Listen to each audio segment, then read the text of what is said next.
There is a person you have encountered, possibly many times, who is frequently wrong and almost never doubted. They state things incorrectly, confidently, and the room adjusts to them anyway, not because the room is foolish, not because no one noticed the error, but because certainty, transmitted with enough behavioral precision, does something to the human nervous system that accuracy never can. It signals safety, signals that someone has already done the cognitive work, so you don't have to. And, in a world of persistent ambiguity, that signal is more compelling than almost anything else on offer. This is not a flaw in human reasoning.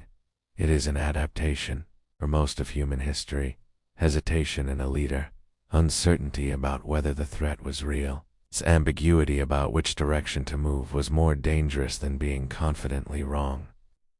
A tribe that moved decisively in the wrong direction could correct. A tribe paralyzed by its own uncertainty often couldn't. The nervous system learned, over thousands of years, to read certainty as competence.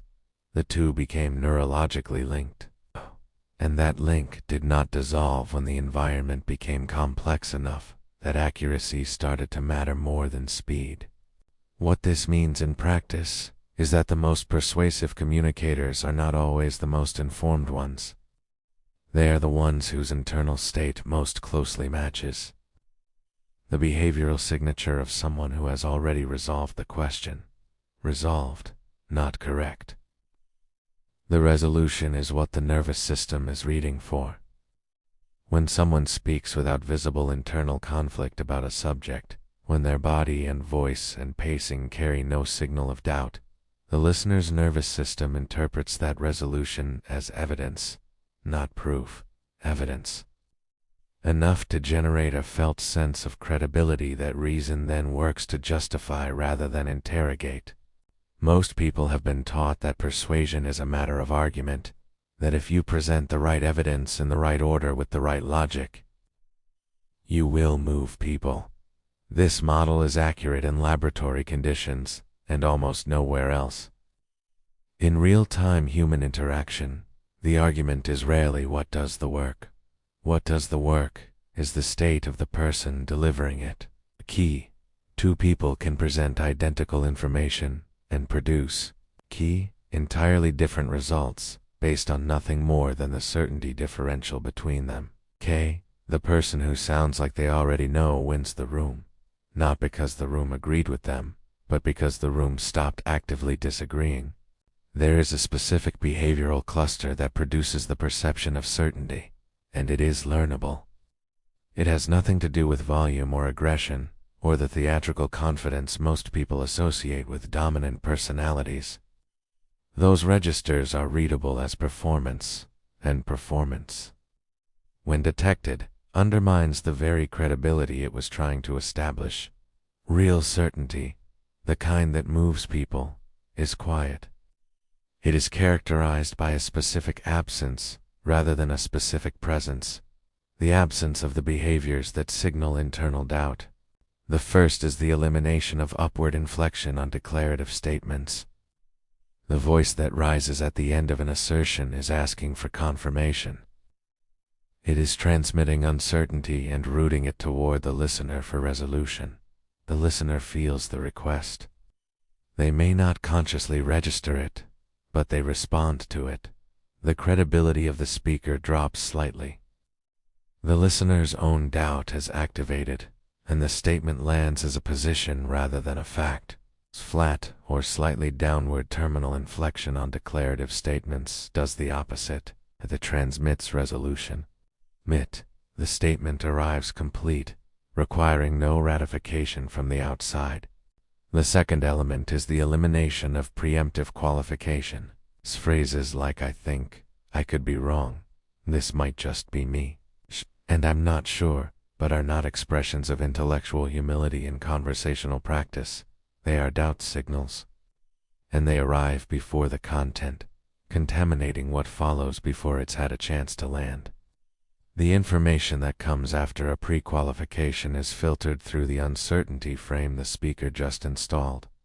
Certainty requires the discipline of making the statement first and letting it occupy the room before introducing any complexity or caveat, and in many cases, not introducing them at all. The third element is pacing under challenge. The default response to being questioned or pushed back on is acceleration. People talk faster when their position is threatened, as though speed will compensate for the instability they're feeling. Certainty moves in the opposite direction. When challenged, the certain communicator slows.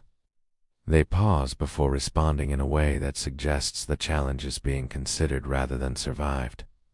They match the challenger's energy at a lower register. This behavioral response signals that the challenge has not threatened the internal resolution, that the speaker's certainty is not dependent on the listener's agreement. That independence is what the nervous system reads as authority. There is a darker application of this dynamic that deserves direct examination, because understanding it is the difference between being influenced and being manipulated. Certainty that is performed without its corresponding accuracy is one of the most effective and least examined vectors for mass persuasion. It's the person who is confidently wrong at scale, who has learned to transmit resolution without having earned it, through actual engagement with the evidence, does not experience significant social correction.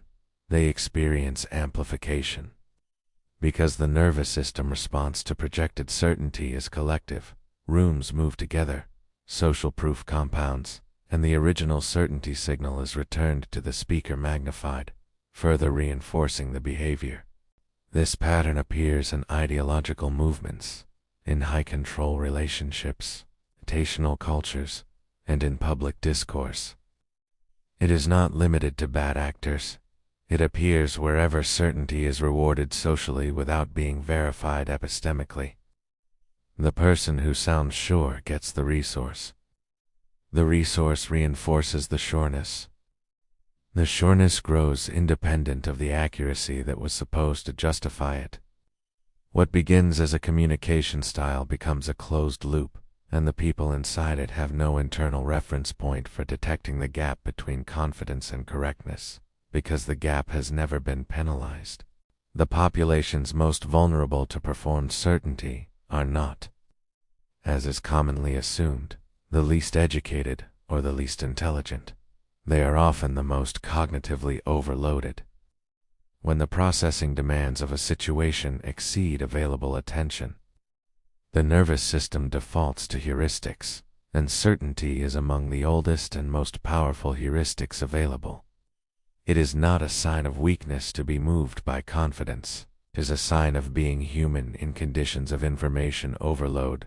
What changes when you understand this mechanism is not that certainty stops working on you. It is that you develop a secondary process, a habit of asking, separate from your felt response, whether the resolution you're sensing in someone else is earned or installed.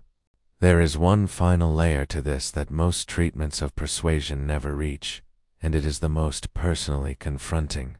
The Certainty You project is also being read, continuously, by everyone in your environment. And the degree to which you have habituated to doubt, to pre-qualifying, to upward inflection, to acceleration under pressure, it's the degree to which you are consistently transmitting a lower credibility signal than your actual knowledge and capability warrant. This is not about becoming someone you're not. It is about closing the gap between what you know and what you sound like you know. Those two things are often significantly further apart than people realize, and the distance between them is paid for every time a room defers to the person who sounds sure instead of the person who actually is. Certainty is not arrogance. Garrogance is the performance of superiority. Certainty is the behavioral expression of internal resolution, and internal resolution can be built deliberately through the same kind of specific attention you would bring to any other learnable skill. What you're building is not a mask. It is alignment. The alignment of your internal state with the behavioral signals you're producing, so that the competence you carry is no longer edited out by the doubt you've been trained to display as a courtesy. The room has always been reading you. The question is whether what they're reading matches what's actually there.